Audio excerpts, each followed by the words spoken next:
It is a beautiful morning. Just got back from the gym. Everybody's almost healthy, so life is getting back to normal. And we're entering this nice summertime of the year, but it's about to start raining every single day here in Florida. And that's what I want to talk about, the rain that is coming.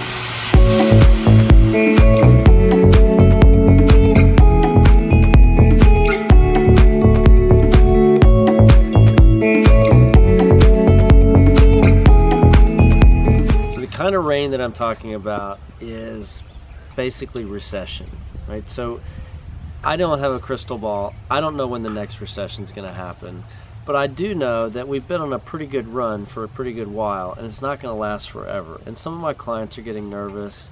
Some of the people that I talk to who are other business owners are getting nervous. And you have to prepare for the rainy day, because for as long as it hasn't rained, one day it's going to. It's a certainty. I don't know when that's going to be, but the longer we go without it, the closer it gets to getting here. The fact is, we're not in a recession right now, so that begs the question, what should you be doing now so that when that time gets here, you can take full advantage of it? And there's two things that I would recommend.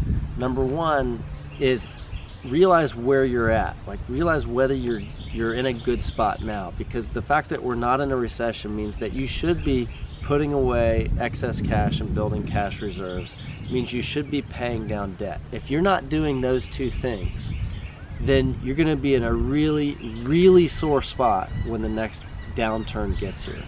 The second thing is going ahead and kind of pre-making some decisions without all the emotion that's going to be tied up when things do take a downturn. I heard a suggestion this past week that was a really good one, and it was saying go ahead and do like pro forma financials, like projected income statement at 90% of your current sales level, like 70% of your current sales level, and like 60% of your current sales level. So that's kind of like a small downturn, pretty good downturn, and then like a crazy downturn. And when you see what those numbers are going to look like, go ahead and start deciding, well, what would we have to cut? What location would we have to close? What would we have to pare back? Who would we have to lay off? And that may sound like a pretty harsh exercise, but it's so much easier to do it without the emotion tied to it. And then you write those plans down and you stick them in a drawer, and they become invaluable down the road when you actually do have to respond to real world events. Because here's the thing. Nobody really expects that we're going to go through something like we did in 2008, 2009, 2010. Hopefully not. But even in a mild downturn, especially in a big one, but even in a mild downturn, there's huge opportunity for the people who are prepared for it.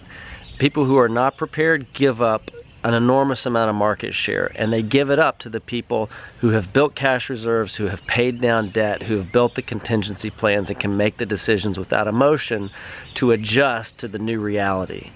And if you're not addressing that kind of stuff now when you don't have to, then you might be one of those people who gives up market share to those who are getting prepared now. See you guys tomorrow.